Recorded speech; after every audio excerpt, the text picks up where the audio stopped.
So, ada beberapa sebab tau kenapa karakter Naruto kelihatan seakan lemah dalam anime Boruto. First, faktor yang paling utama adalah Naruto telah kehilangan satu sumber kekuatan yang cukup besar yang Naruto ada, iaitu Naruto kehilangan Kurama. Serius guys, benda ni memang tak boleh nak dinafikan. Naruto dengan kekuatan Kurama memang out of league. Aura Naruto waktu gunakan kekuatan Kurama tu memang cukup jelas menunjukkan betapa hebatnya karakter Naruto. Dengan kekuatan yang Naruto ada, kelihatan seakan Naruto amat sukar untuk ditewaskan. Malah dengan kekuatan Kurama yang Naruto ada, keselamatan desa Konoha memang akan terjamin meskipun Naruto berhadapan dengan satu ancaman yang cukup besar sekalipun. Jadi dengan kehilangan kekuatan Kurama, sedikit sebanyak menunjukkan tahap kekuatan Naruto dah tak sama macam sebelum ni. Yang kedua, korang kena terima yang mana peranan Naruto dalam anime Boruto dah pun berubah, yang mana Naruto sekarang ni merupakan seorang Hokage. Ya, meskipun Naruto masih lagi menjadi benteng terkuat untuk melindungi desa Konoha, tapi korang kena faham, peranan Hokage ni tak boleh sesuka hati je tuan padang untuk pergi fight dengan musuh. Peranan Naruto sekarang ni lebih kepada uruskan hal-hal pentadbiran desa. Dia nak jaga bajet desa. Silap-silap Naruto pun ada bagi subsidi untuk penduduk Konoha.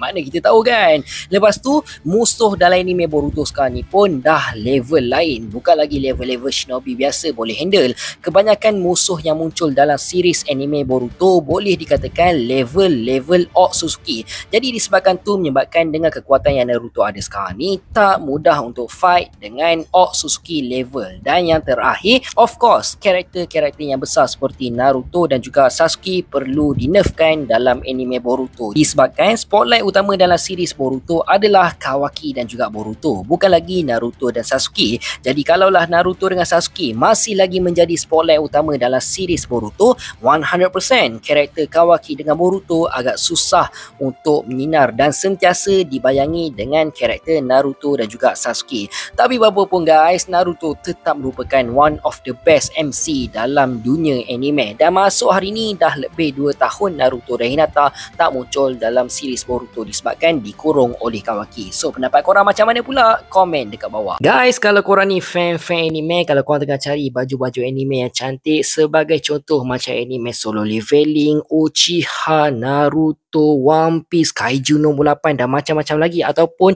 korang nak cari hoodie anime yang cantik, Attack on Titan pun ada, korang boleh terus je order dekat tag Shopee yang aku ada letak dalam video ni. Okey, harga murah lepas tu padu.